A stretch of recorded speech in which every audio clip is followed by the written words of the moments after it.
Jeune Afrique révèle sur son site le 29 juin 2017 que le président de la République aurait fait appel à un avocat français, Maître Marcel Secaldi, moyennant une grosse rémunération pour rédiger le texte constitutionnel proposé au Parlement.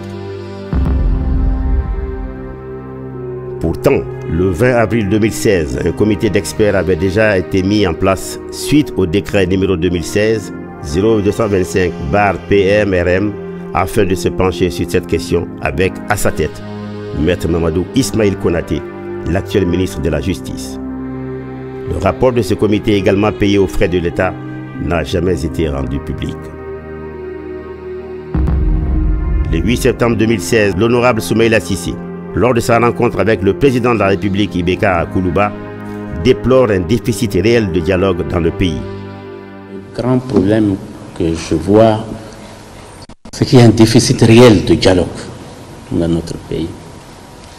Nous l'avons souhaité à l'opposition, nous l'avons demandé, j'ai redemandé que nous ayons des concertations nationales, que nous puissions discuter de tout. Dans son entêtement, le pouvoir persiste dans le déni, n'entend rien, ne voit rien, absolument rien du tout et méprise la volonté du peuple souverain.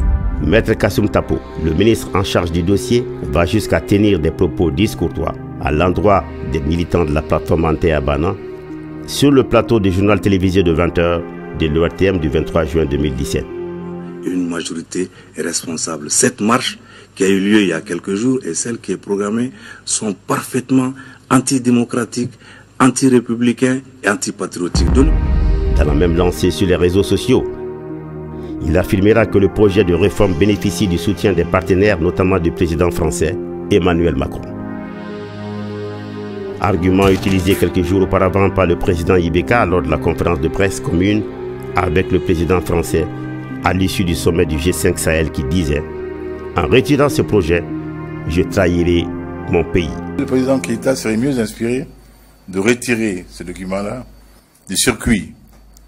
Si je le fais, je trahirai mon pays et la signature de mon pays. Je ne le ferai pas. Dès lors, les positions se radicalisent. Devant l'ampleur de la mobilisation des partisans du non et devant les défections de son propre camp, le président de la République initie un semblant de consultation avec les chefs religieux, les familles fondatrices de Bamako, l'ordre des avocats et notaires, les chambres professionnelles, APCAM, CCIM, tout en excluant totalement l'opposition et la plateforme anti-Abana. Le jeudi 3 août 2017, le jeune chroniqueur et porte-parole de la plateforme anti-Abana, Mohamed Youssouf Batili alias Rasbak, fait son retour à Bamako après une tournée européenne afin de véhiculer le message de la plateforme. Son retour intervient alors que le 26 juillet 2017, il avait été condamné à 1 an d'emprisonnement et 100 000 francs d'amende. Au même moment, à la Bourse du Travail, la plateforme anti-Abana tient un grand meeting d'information et de sensibilisation.